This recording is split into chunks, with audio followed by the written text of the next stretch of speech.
नमस्कार, मैं हूं आशीष चित्रांशी और आप देख रहे हैं द न्यूज लॉन्चर।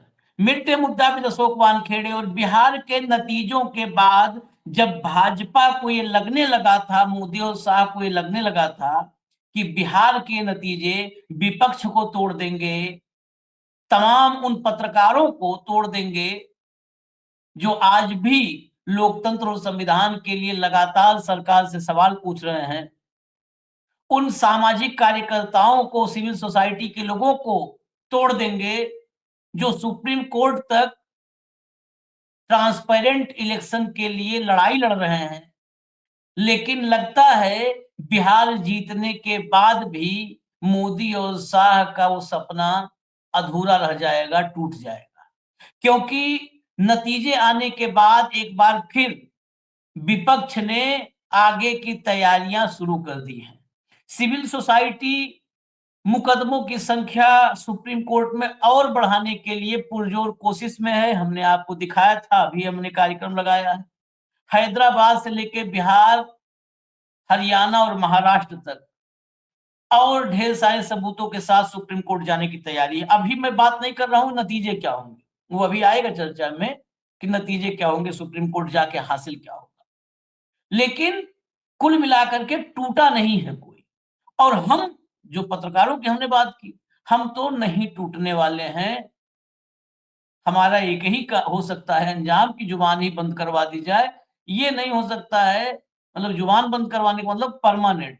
ये टेम्परेरी कोई व्यवस्था नहीं है बंद करवाने की। तो ये बिल्कुल स्पष्ट है। तो ले आइए जरा भाऊ को, फिर हम आगे खबर शुरू करें। भाऊ को ला करके ही आज स्वागत है भाऊ।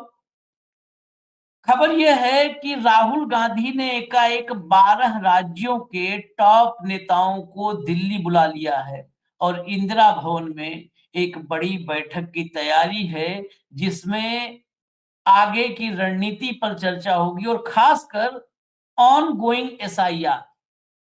ये एसआईआर जानलेवा हो चुका है। ये एसआईआर किस कदर जानलेवा हो चुका है, कोई ऐसी सरकारी प्रक्रिया मुझे याद नहीं आती है जिस सरकारी प्रक्रिया के अंतर्गत, उसके दौरान कर्मचारी इतने दबाव में आने लगे कि वो अपनी जान देने लगे। ये मुझे तभी लगता है संभव होगा जब उसमें कुछ अनैतिक, अवैधानिक दबाव हो।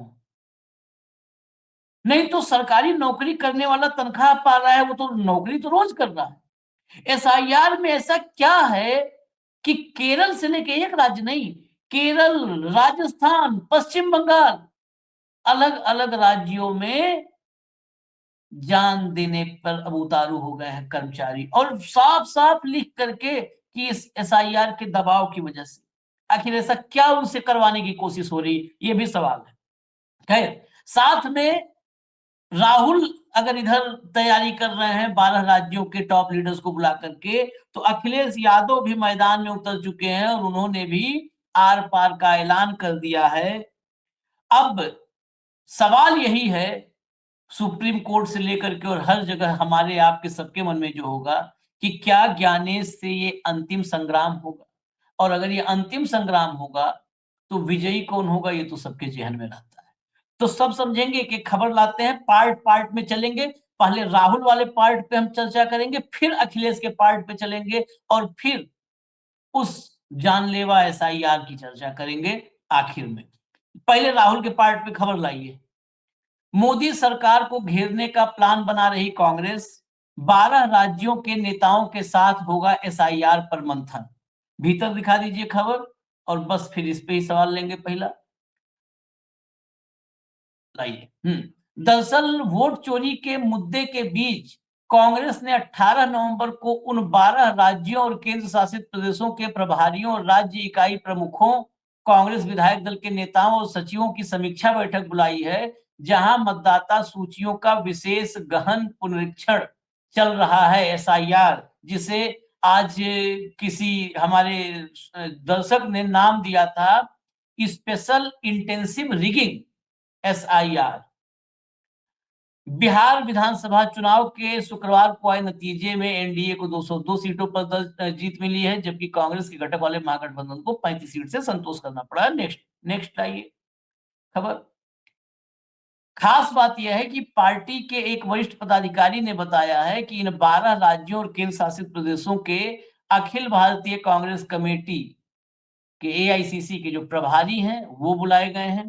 प्रदेश कांग्रेस कमेटी के प्रमुख मतलब प्रभारी, राज्य के अध्यक्ष, कांग्रेस विधायक दल सीएलपी के नेता और सचिव, इन सबको बुलाया गया है और ये बैठक कल ही है। इंदिरा भवन में ये बैठक कल ही है, इसमें अभी ऐसा नहीं है कि बहुत लंबा समय है, अगले हफ्ते या कुछ, कल ही है। आज हम चर्चा कर रहे हैं, 24 घंटे बाद बैठक। पहले इसी पर चर्चा। स्पेशल इंटेंसिव रिगिंग, ये न्यूज़ लॉन्चर के एक दर्शक ने नाम दिया है।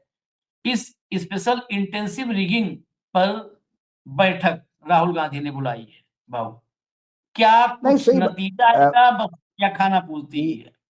जो कल 128 सीटों का डाटा आया, एक तो 28 सीटों में जितने लोग डिलीट कर दिए गए हैं, उससे कम मार्जिन से एनडीए की सीटें जीती है। और ये डिलीट किए हुए लोग में से बहुत सारे मतदाता है जो लोग नहीं जा पाए। तो ये रिगिंग तो है आशीष जी। चुनाव आयोग ने स्वयं कहा था, गणेश कुमार जी, मुझे याद है कि म्यांमार, नेपाल और बांग्लादेश के लोग मिले हैं। बहुत ही एक इस रिस्पॉन्सिबल जगह पे बैठे हुए आदमी के मुंह से बहुत ही छिछोरी बात थी, जो इस देश के नागरिक को गाली गाली मानता हूं मैं, क्योंकि आप किसी को भी बांग्लादेशी नहीं बोल सकते। उसके पूर्वजों ने हो सकता है बलिदान दिया। हर परिवार का आजादी की लड़ाई में हर परिवार का योगदान था। मैं मानता नहीं कि किसी का योगदान नहीं रहा।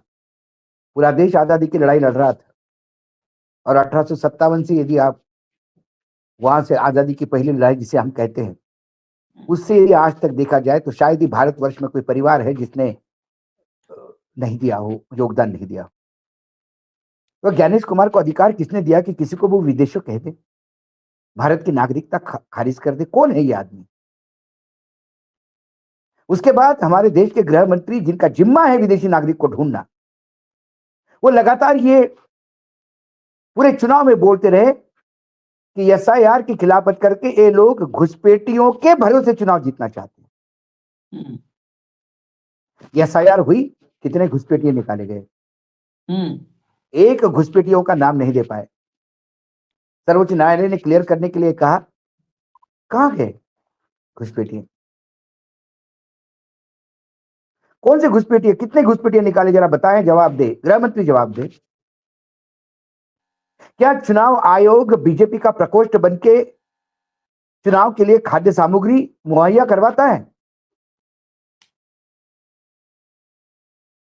और मेरा एक सवाल गृह मंत्री को है कि यदि 2003 की सूची पे एसआईआर करने को विरोध करने पे घुसपैठियों के भरोसे सरकार करना चाहते हैं, तो फिर लोकसभा में क्या आप घुसपैठियों के भरोसे चुनाव जीते? ये बता दे। लोकसभा में तो बिहार में एनडीए ने जीत परचम हासिल किया था, तो क्या घुसपैठियों के भरोसे थे क्या? अपने खुद के मतदाताओं को घुसपैठिए कहने वाले आसान फरामोश ये लोग एक नरेशन बनाने की बात करते हैं। ये सही कहा उसने, ये रिगिंग है। जो विपक्ष का समर्थक है उसका नाम डिलीट करो। इसलिए मैं इसको बिल्कुल रिगिंग, जिसने भी कहा बहुत ही इंटेलिजेंटली उसने इसका नाम सोचा।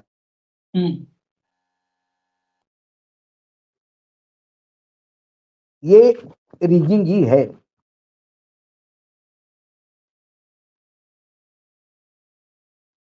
तो कुल मिलाकर जो अभी अभी भी लाखों के तादाद में मतदाता गए और मतदान के अधिकार से वंचित होकर वापस आ गए। मैं तो उन मतदाताओं को रिक्वेस्ट करता हूं कि वो अपने मतदान के अधिकार के लिए कोर्ट जाएं। क्यों नहीं? हमको मतदान का अधिकार देने का अधिकार हमसे किसने छीन लिया? आशीष जी, क्योंकि बहुत सारे लोग देखते हैं हमें, बहुत सारे लोग जानते हैं, बहुत सारा इतने साल से पत्रकारिता में है, 40 साल जीवन के दिए हैं, तो संपर्क पूरे देश में है। तो किसी ने एक बीएलओ से बात करवाई मेरी को, वो टीचर है। उसका कष्ट देखिए क्या है। उसने कहा तो एसआईआर तो एक बार हो गई, लेकिन हम जीवन भर के लिए समाज से उठ गए साहब। मैंने बोला कैसे? बोले लोगों ने डॉक्यूमेंट जमा किए, सब कुछ किया, हमने ऊपर भेज दिए, अब उनका नाम सूची में नहीं है, ये मैं कैसा बता सकता हूं? मैं तो एक कुरियर एजेंट हूं, मैंने यहां से ऊपर भेज दिया था सब करके। अब लोग हमारे गले पड़ गए हैं कि आपको डॉक्यूमेंट दिए थे, सब कुछ आपके अनुसार किया था, फिर भी हम मतदाता सूची में क्यों नहीं है? इसका जवाब मैं क्या दूं? गणेश कुमार तो जेल सिक्योरिटी में घूमते हैं, जैसे मानो विश्व के सारे क्रिमिनल इन्हीं को ढूंढ रहे हैं। मैंने अंडरवर्ल्ड के डॉन जितने भी है, मैं कई लोगों को जानता हूं आशीष जी, वो लोग सिक्योरिटी में घूमते हैं क्योंकि उनके कुकर्म बहुत होते हैं। तो इनके कम है क्या किसी डॉन से? मैंने यही तो कहा कि इनको सिक्योरिटी क्यों चाहिए? क्यों चाहिए सिक्योरिटी भाई? कौन समाज में आपका खिलाफ? यदि समाज के लिए अच्छा करोगे तो कौन समाज में आपके खिलाफ है? अरे वो भी पूरा देश, जब 143 करोड़ देशवासी इनके साथ हैं तब इनको सिक्योरिटी साथ है, चाहिए। हाँ। तो पाकिस्तान से लोग आएंगे इनको मारने के लिए, वो भी नहीं आ सकते क्योंकि विदेशी लोग इनको बोलते हैं कि आप हमको गाइड करिए चुनाव के लिए। एक ही पार्टी में को लगातार सत्ता में कैसे बनाए रखे, इसकी एक्सपर्टाइज है इनकी। विदेशी से भी मांग बढ़ रही है इनकी। आप चुनाव सदन में कोई आदमी जाए और जाके अपॉइंटमेंट मांगे, अरे राजकीय दलों को अपॉइंटमेंट नहीं मिलता भाई। आप बात कर रहे हो आम आदमी जाके अपॉइंटमेंट करके मांग के पूछे कि ये सब मेरे सारे डॉक्यूमेंट दिए थे, मेरा क्यों मतदाता सूची में नाम नहीं है? क्यों नाम नहीं है? बीएलओ पे ढोल देते हैं। बोले बीएलओ आया होगा, उसने देखा होगा आपके घर में, आपके या किसी ने बोल दिया होगा। ये मेरे साथ हुआ ना केस। तो आप मुझे बताओ, जो बीएलओ है वो तो जूता खाएगा। यदि मेरा मुझे बीएलओ मिल गया तो मैं कॉलर पकड़ लूंगा उसका कि तुमने मेरा नाम कैसा हटाया, तू बता मुझे। कब आया था मेरे घर? किसने कहा? मेरे पड़ोसी ने, मेरे घर वालों ने कि मैं नहीं रहा? जरा बता दी मुझे। कोई शब्द नहीं किसी के पास। तो बीएलओ उस प्रेशर में भी है, सामाजिक बहिष्कार हो रहा है बीएलओ का। बेसिकली भाऊ, ये एसआईआर कर कौन रहा है? ये बीएलओ न कर रहा है ना बीएलए। बीएलए भी एक ढकोसला बना रखा गया है। ये एसआईआर सिर्फ और सिर्फ पन्ना प्रमुख कर रहे हैं। मैं ये बात जो अभी बोल रहा हूं, इस पर कोई अभी तक चर्चा नहीं हुई है, लेकिन इस बात को और डीपली जा करके लोग वेरीफाई करें। ये पन्ना प्रमुख कर रहे हैं, पन्ना प्रमुख दिख नहीं रहे कहीं भी, लेकिन एक पन्ना प्रमुख के पास 50 नाम होता है। एक पन्ना बस बस होता है बस। 50, 50 मतदाता, 50 की ही जिम्मेदारी, और वहीं का होता है, उसी गली का होता है, उसी रोक में उसका घर होता है। उसे पता होता है फलाने फलाने तो कतई नहीं देंगे वोट। बाकी को मान लिया 10,000 देके, 5,000 देके हम घुमा सकते हैं, लेकिन फला फला को 1 लाख भी दे देंगे तो ये नहीं देगा वो। ये ये मेरे मन का संदेह है, मेरे मन का सवाल है नहीं, कि ये जा यकीनन। रही है सूची वहां से, पन्ना प्रमुख के यहाँ से, और ऊपर। मैं सर्वोच्च न्यायालय को भी सवाल है। सर्वोच्च न्यायालय के जो होने वाले सर्वोच्च न्यायालय के मुख्य न्यायाधीश सूर्यकांत जी ने कहा था ना कि हमें भरोसा है, हमें विश्वास है कि चुनाव आयोग ठीक काम करेगी। अब जिन लोगों के नाम भारतीय नागरिक होते हुए भी निकाले गए, नहीं एनरोल हो पाए, एसआईआर के बाद भी, कौन सा एसआईआर जो चुनाव आयोग कहता है, वो एसआईआर के बाद भी उन्होंने वो एसआईआर किया जिसको न्यायालय भी मानने को तैयार नहीं है। दुर्भाग्य इस देश का, जो रिगिंग है।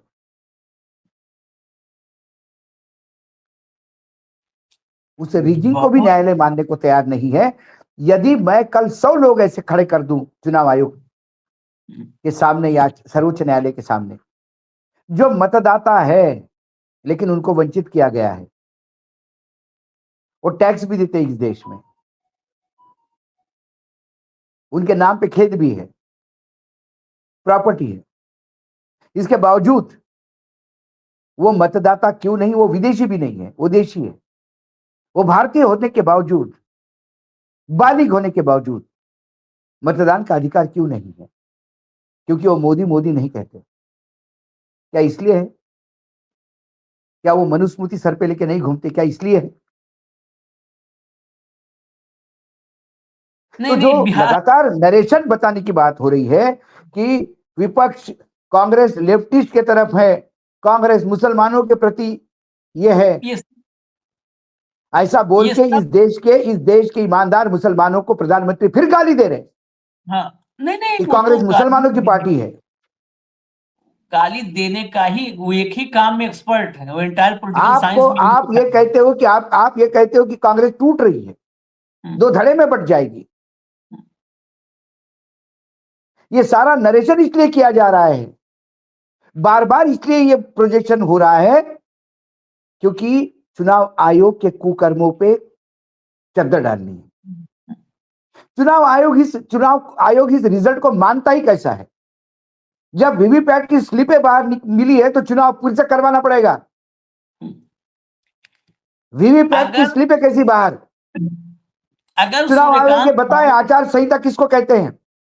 चुनाव आयोग बताए आचार संहिता किसको कहते हैं? आचार संहिता इसको कहते हैं कि अशोक वानखड़े ज्योतिबा फुले अंबेडकर जयंती, ज्योतिबा फुले टू अंबेडकर, इस कार्यकाल में हुआ सामाजिक परिवर्तन पे यदि 29 तारीख को नवंबर को भाषण है यवतमाल में मेरा, तो वो कैंसिल किया जाता है क्योंकि आचार संहिता लगी हुई है, नगर पालिका की चुनाव है। भाषण हो नहीं सकता आचार संहिता में, पैसा बटेगा। लेकिन 30 लाख महिलाओं के अकाउंट में पैसा जा सकता है। भांग खा के सोया है क्या? आज सवाल है ये, देश का नागरिक होने के नाते सवाल पूछता हूं, संविधान सर पे लेके चलता हूं। ज्ञानेश कुमार के कुकर्म नहीं तो क्या है? वो जो सवाल उठे उसके जवाब क्या है ज्ञानेश कुमार ने? क्या नोटिस इशू किया गवर्नमेंट को? चलते चुनाव में 30 लाख महिलाओं के अकाउंट में 10-10 हजार रुपए कैसे गए? नोटिस नहीं जारी किया, बंद करके बैठा है। नोटिस नहीं जारी किया, उसको जस्टिफाई किया, कहा कि कोई दिक्कत नहीं, इसमें जो कुछ हुआ ठीक हो रहा है, कोई दिक्कत नहीं है। यदि उन पे कोई दिक्कत नहीं है तो मेरे भाषण पे क्या दिक्कत हो सकती है? मैं तो ज्योतिबा फुले और अंबेडकर को बोल रहा हूं। नहीं, ये कैसे? ज्योतिबा फुले और अंबेडकर को ही तो भुलवा देना इस देश को, कि नाम भी ना कोई कल्पना में सोच पाए ज्योतिबा फुले और अंबेडकर का। कैसे आप बोलेंगे? यही चुनाव आयोग है राजस्थान में। चुनाव आयोग, मैंने यही तो कहा, चुनाव आयोग को यदि अपने हिसाब से मैंने तो कहा आपको, ईमानदारी चुनाव आयोग अपने हिसाब, बेईमानी को ईमानदारी, ये चुनाव आयोग के नया व्याख्या है। लाठीचार्ज को शांतिप्रिय रूप से बोलना ये चुनाव आयोग का नया शगुफा है। नए शब्द गढ़ रहे हैं चुनाव आयोग, अर्थ नए बनाए हैं। जहां लाठीचार्ज होता है वहां शांतिप्रिय होता है। जहां भयानक धांधली होगी उसको सुरुचि बोलते हैं, सुरुचि रूप से, सुचारू रूप से। ये नया शब्द है, इसके अर्थ बदल, अब ये नई डिक्शनरी लिखे जा रही है। ज्ञानेश कुमार साहित्य की भी हो सकता है, प्रगाढ़ पंडित हो, कुछ नहीं, ये सब अब वो शब्द वही कहेंगे तो कहेंगे मानहानि हो गया, फ्रॉड को आप वो मत कहिए। देखिए आशीष भाई, ऐसे मानहानि के लिए 10 बार जेल जाने को तैयार हूं। हाँ, फ्रॉड। अब इससे बड़ा उदाहरण क्या? सूर्यकांत को जिसका कोई मान ना हो, यदि मेरे अपमानित करने से कोर्ट मुझे सजा देके उसको मान स्थापित करता है तो मैं अपने आप को बड़ा ही मानूंगा। नहीं, मैं एक उदाहरण बस दे रहा हूं, फिर हम अखिलेश पे आएंगे। नई योजना, जिस योजना में मतलब बिल्कुल आचार संहिता, क्योंकि सरकार और आयोग दोनों एक ही साथ बैठ के फिक्स करते हैं, फिक्स तो अमित शाह फिक्स करते हैं, ऐलान खाली डेट करते हैं ज्ञानेश कुमार। चुनाव डिक्लेयर होने से पहले, आचार संहिता लगने से पहले एक योजना घोषित होती है, और चुनाव के दौरान पैसे बढ़ते हैं। चुनाव कहते नहीं ऑन गोइंग योजना है, नहीं कोई दिक्कत नहीं है। अभी भाषण की बात आई, भाषण इसलिए रोक दिया जाता है, और वो भाषण पॉलिटिकल नहीं है, वो भाषण अंबेडकर और फुले पर है, इसलिए रोक दिया जाता है कि नहीं वहां पर निकाय चुनाव है। अब तीसरा उदाहरण, राजस्थान में कोई ऐसा नहीं कि 100 साल पहले 2023 में नवंबर में चुनाव हुए। राजस्थान में अशोक गहलोत की सरकार थी, गहलोत सरकार टैब और मोबाइल बांट रही थी, चुनाव से पहले बट रहा था, वो ऑन गोइंग था, प्रोसेस में था, बट रहा था। जैसे ही आचार संहिता लगी राजस्थान में, ये मैं ऑन रिकॉर्ड बातें कह रहा हूं। अब ये सूर्यकांत को अगर समझ में आवे तो get well soon, Suryakant get well soon. वहां पर यही चुनाव आयोग रोक दिया। अरे भाई फिर भाजपा के बजाय तुम ही चुनाव लड़ लो, तुम ही चुनाव लड़ लो। कहो मोदी जी अमित शाह को, कहो आराम करो, तुम ही चुनाव लड़ लो। ये रैलियों का तमाशा क्यों, पाखंड क्यों, ढकोसले क्यों, जब चुनाव तुमको लड़ना है तो।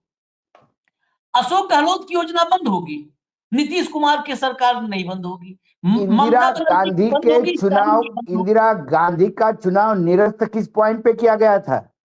बांसबल्ली, एक जनसभा में बांसबल्ली का खर्चा कहा गया कि सरकारी खर्चा से है, और एक कपूर साहब थे पीएमओ में, उनको वहां पर ड्यूटी में तैनात कर दिया गया था। बस इतनी सी वजह थी। यहाँ पर अरबों रुपए, हम अगला कार्यक्रम ही सिर्फ ला रहे हैं भाऊ, उस पर चर्चा अब अगले कार्यक्रम में करेंगे। अगला कार्यक्रम ही सिर्फ ला रहे हैं कि शपथ ग्रहण से पहले अभी नया बवाल है, हालांकि चुनाव होना आयोग जाना की, कुछ। ज्ञानेश कुमार जी, जिस चेयर पे बैठे हो उस चेयर के ऊपर जो लोग बैठे थे,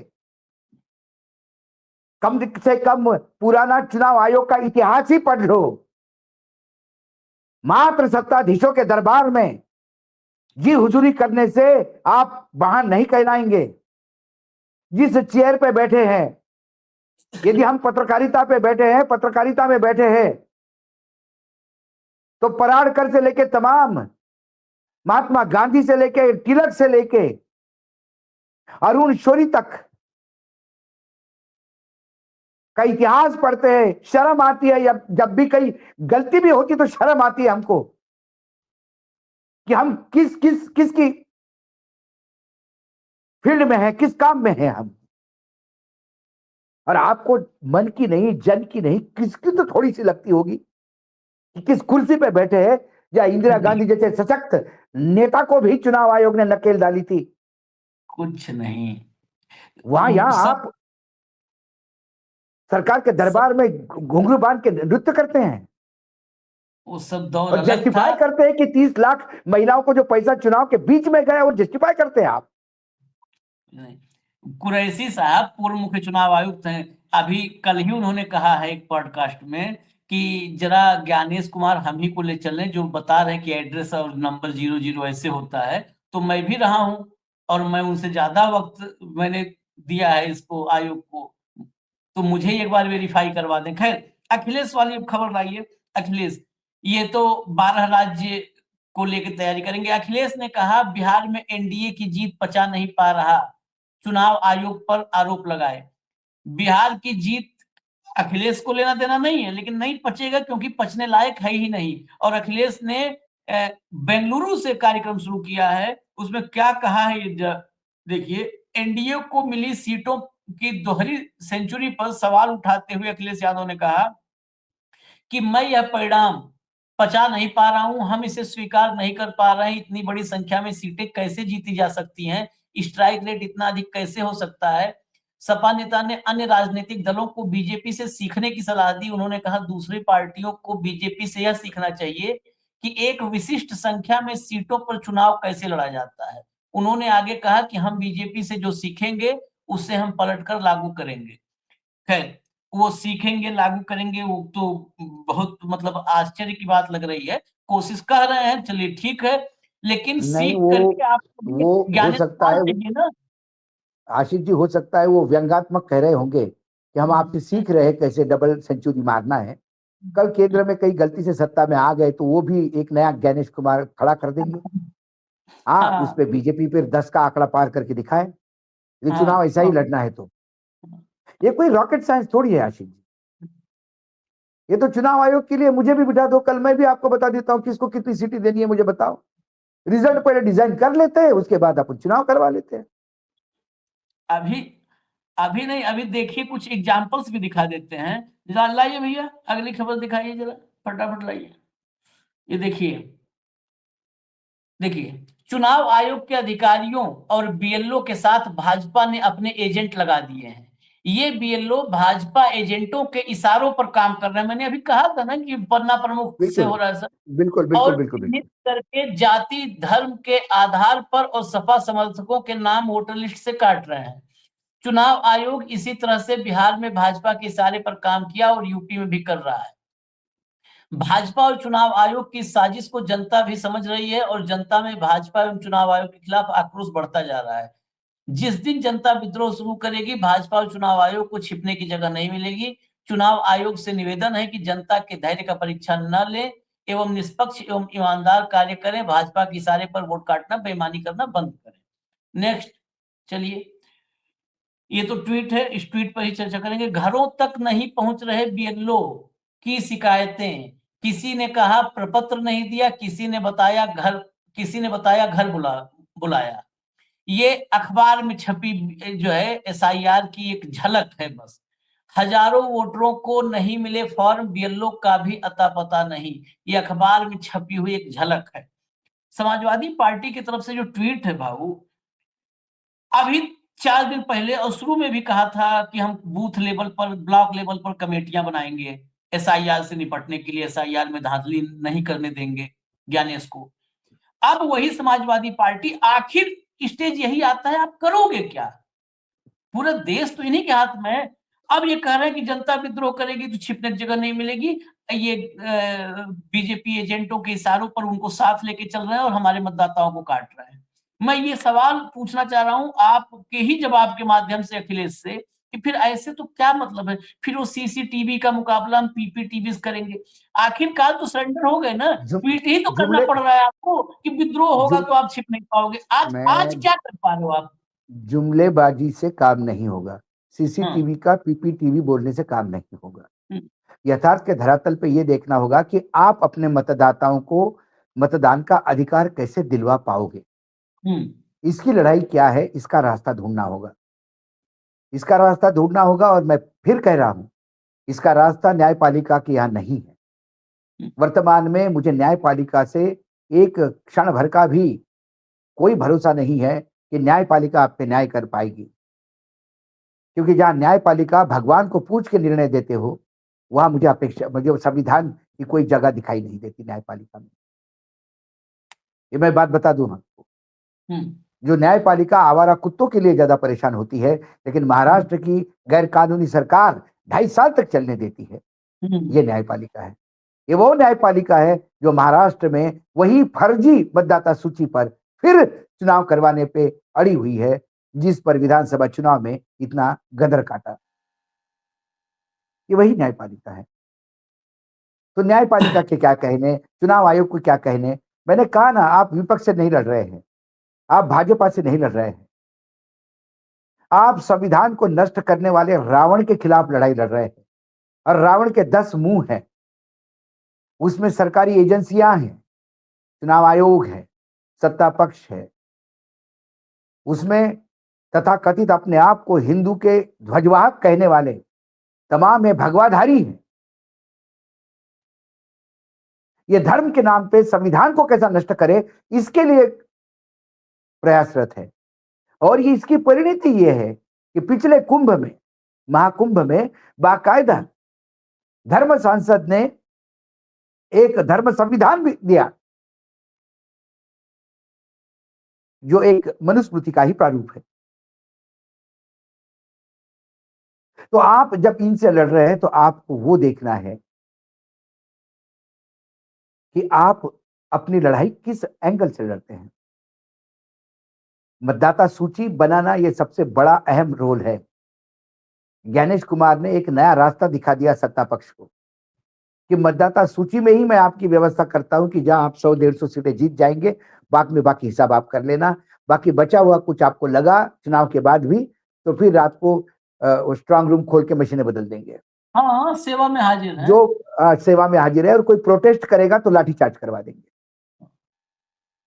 लेकिन एक पता नहीं और मुझे लगता है, जब मैं कई बार जब बाहर जाते तो लोग कहते कि चुनाव आयोग को किसी का तो डर होगा। मैंने, किसका डर है चुनाव आयोग को? चुनाव आयोग को सिर्फ संविधान का डर होता है, और संविधान का कस्टोडियन संविधान लागू करवाता है। हमारे देश में संविधान का कस्टोडियन सर्वोच्च न्यायालय है। यदि सर्वोच्च न्यायालय भी चुनाव आयोग के साथ बात करने लगा या उसी की बात करने लगा, तो फिर उसके बाद बाकी कई जगह से कोई भी मानना गलत है।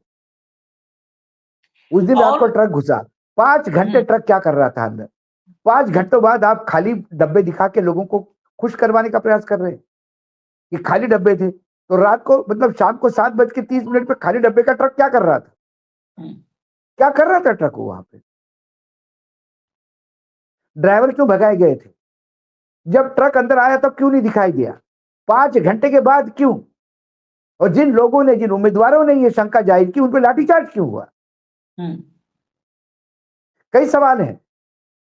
क्यों डबल इंजन की सरकार की ही पुलिस वहां होती है, जबकि दोनों जगह झारखंड और बंगाल सटे हुए बिहार को ये कई सवाल है जो चुनाव आयोग को जिसका जवाब देना होगा। नहीं देगी, नहीं देगी क्योंकि जवाब। जब आपको एक एक एक एक आपको एक नतीजा पहले से डिजाइंड निर्णय है, उसको जस्टिफाई करने के लिए आपको कई कुकर्म करने पड़ते हैं। उसकी एक पूरी एक चेन है और उस चेन का ये हिस्से है सारे। एसआईआर पहला है, करिए आप एसआईआर में। जब जितने चाहे एक दिन में आप 5 लाख मतदाता भी बढ़ा सकता है। कौन पूछेगा चुनाव आयोग को? बोले हाँ हमने कर दिया, हाँ हो गए, क्या हो गए? कर सकते हैं, कर दिए हैं। कौन नहीं, सवाल पूछेगा? अब कोई अगर पूछे कि चुनाव आयोग डरता क्यों नहीं, तो दो बात और जोड़िएगा भाव ये सबके साथ, कि इसलिए भी कि मोदी जी की वजह से नहीं वो सुरक्षित महसूस करते। मोदी जी ने कानून बना करके उनको आश्वस्त किया कि आप सुरक्षित हो, आप पर केस नहीं मुझे चलेगा। ताज्जुब उसके लगता है, बाद इस देश के राष्ट्रपति, जो सबसे बड़ा पोस्ट है, इससे ऊपर कोई नहीं राष्ट्रपति के ऊपर, राष्ट्रपति भी रिटायरमेंट के बाद कानून के वही कह व्यवस्था के रहा अंदर कि आते हैं, इतना नहीं लेकिन नहीं, चुनाव केवल एक पॉइंट आयोग उनसे नहीं, भी ऊपर हो गया।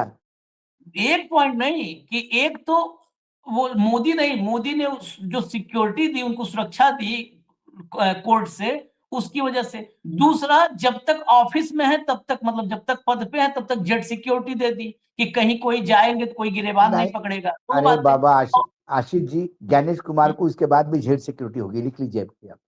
नहीं नहीं नहीं भाऊ, आप फिर तीसरा पॉइंट जो कहना वहां पर गलत पकड़े। आप कहां पर राजीव कुमार है? ज्ञानेश कुमार जहां राजीव कुमार है उससे सुरक्षित जगह चला जाएगा। हाँ क्या चला जेट जाए, सिक्योरिटी की जरूरत?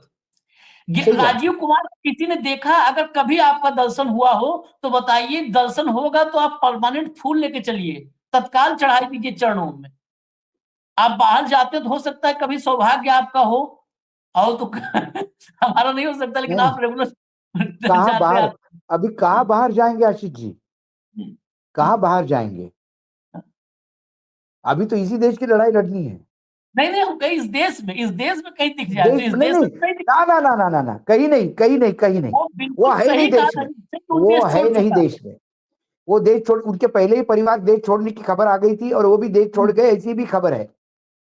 नहीं नहीं, जिसने भी ये बात कही थी, मुझे एक मुझे बात उस पर पूरा बताइए, भरोसा है। चुनाव आयोग को लेकर जितनी भ्रांतियां हैं, जितना हम्म, लोगों के मन में सवाल है, उसके हम्म, जवाब सारे पुराने चुनाव आयोग के मुख्य आयुक्त दे रहे हैं रिटायरमेंट के बाद।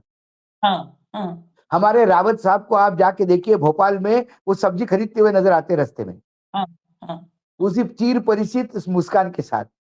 हाँ उम्र हो गई है, लेकिन वही चिर परिचित मुस्कान। उनको तो किसी रिक्शा वाले से भी भय नहीं है, ना हाँ किसी से, हाँ क्योंकि मैं तो आईएएस ऑफिसर थे, जब इंदौर में कलेक्टर थे, तब मैं इंदौर में फ्री प्रेस जर्नल में रिपोर्टर था। हाँ मैं तब से जानता हूं उनको। इतना ईमानदार आदमी और इतना टू द रूल चलने वाला आदमी। बाद में वो डीपीआर रहे, डायरेक्टर पब्लिक रिलेशंस भी रहे। तो उनका तो बहुत अच्छी तरह से मैं जानता हूं उन्हें। वो आज भी उनको कहो तो बोले कि चलो हाँ बोलिए अशोक क्या है। अच्छा अच्छा, वो तुरंत बात करेंगे, उनको किसी बात का डर भी नहीं है। हम्म, वो देश में है। ऐसा कौन सा ये दो राजीव कुमार छोड़ दिया और ये छोड़ दिया, मतलब राजीव कुमार ही बाकी यहाँ देश से दिख नहीं रहे हैं, बाकी तो सब दिख हाँ, रहे हैं। सब दिख रहे हैं। आप लवासा को खोजिए, आप कुरैशी हाँ, खोजिए, रोज दिन भर में 4 जगह पे आप जाइए, बुलाइए, जाते हैं। हो सकता है भाई ज्ञानेश कुमार राष्ट्रपति भी बन जाए देश के, कुछ नहीं बता सकते।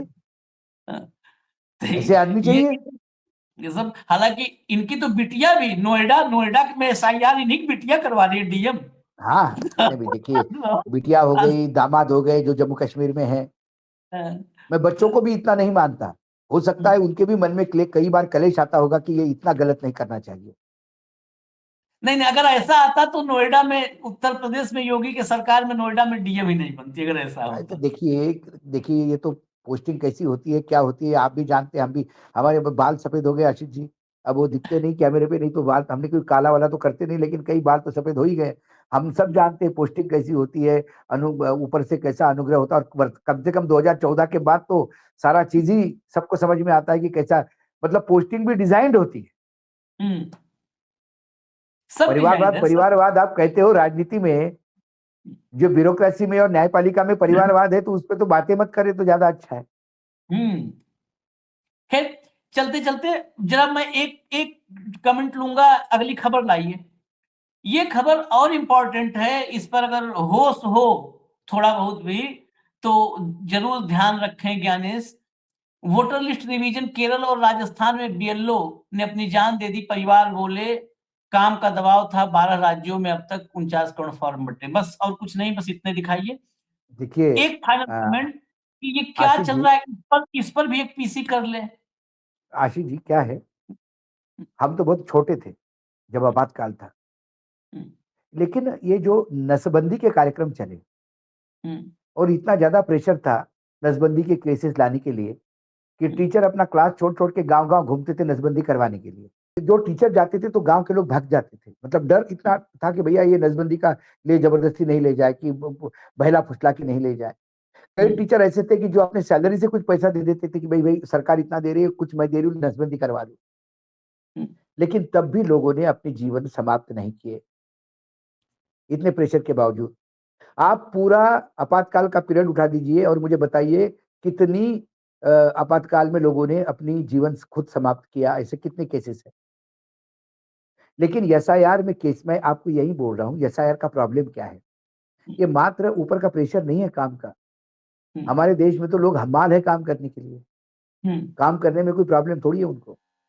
सवाल है प्रेशर का, गलत काम करवाने का।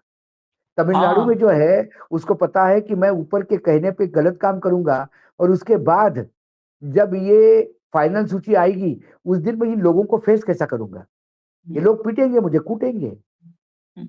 जो आज बिहार के BLO की हालत हो रही है, वो हाथ जोड़ जोड़ के बोल रहे कि भाई साहब मैंने ऊपर भेज दिया था, खुदा की कसम, बच्चों की कसम खाता हूं, मंदिर में शिव जी के ऊपर हाथ रख के खाता हूं, मेरा कोई दोष नहीं इसमें। वो प्रताड़ना का डर है। मतदाता सूची या जनगणना के लिए कभी भी किसी ने अपने जीवन समाप्त नहीं किया। जो जीवन समाप्त करने की जो सीरीज चल रही है वो इसलिए चल रही है कि जब आपसे कुकर्म करवाया जाता है तो उसको ये नहीं समझ में आता है कि जब पकड़ा जाएगा तो ये हमारे साथ खड़े नहीं होंगे, बहुत और बार ऐसा सामाजिक बहिष्कार हो जाएगा हमारा। गांव में एक पूरा मोहल्ला खड़ा हो जाएगा कि हमारा आपने पूरा वोटर लिस्ट के साथ निकाल दिया। नहीं चाहते हुए भी किसी एक राजनीति के साथ हम ब्लेंड हो जाएंगे, ब्रांडेड हो जाएंगे। जो BLO है उनको आरोप लगा रहे हैं कि तुम तो बीजेपी के लिए ही काम कर रहे थे। तो उसको डर है कि भैया कल कल सरकार बदलेगी तो कैसा होगा। हालांकि अब सरकार बदलेगी नहीं किसी भी राज्य में, अब बाकी बची हुई राज्यों में जहां बीजेपी नहीं है वहां बीजेपी आएगी। मैंने तो कहा कि तमिलनाडु में भी बीजेपी का परचम फैलाएगा, मुझे बिल्कुल इस बारे में, क्योंकि सवाल नहीं पूछ सकते आप कि कल तक बीजेपी कुछ भी नहीं थी, आज एकदम 100 सीटें कैसी लेके आई। प्रधानमंत्री की नीतियों में विश्वास रखा तमिलनाडु के लोगों ने पहली बार। प्रधानमंत्री को अपने ही नीतियों में विश्वास है कि नहीं पता नहीं, क्योंकि वो बोलते कुछ है करते कुछ है। प्रधानमंत्री को बोलना होता है, उसकी जवाबदेही थोड़ी है कि जो बोला वो करना भी है। वो बोल के आए थे 6,000 रुपए देंगे सोयाबीन को महाराष्ट्र में। अब वो सोयाबीन का किसान जो है महाराष्ट्र में, एवरेज जो है हमारे यहाँ 20 किसानों की है रोज की जीवन समाप्त करने की। उससे क्या फर्क पड़ता है प्रधानमंत्री जी को। चलिए, अभी तो बिहार को, बिहार वालों के लिए तो जो है ये जो प्रेशर है, ये प्रेशर काम का नहीं है, ये गलत खबरें छप रही है काम के प्रेशर से ना, ये कुकर्म करने के प्रेशर से। अनैतिक अनैतिक काम करने के प्रेशर में, अनैतिक काम करने के प्रेशर में लोग अपनी जान गंवा बैठे हैं। अनैतिक, बिल्कुल। चलिए खैर, इजाजत दीजिए, हम फिर आते हैं जब शपथ ग्रहण से पहले आखिर किस बात पर फिर एक नई जो है नया राग छिड़ गया है बिहार में, नई चर्चा, नया बवाल, उसको हम लेकर के आ रहे हैं। धन्यवाद भाऊ, बहुत बहुत धन्यवाद। नमस्कार। नमस्कार।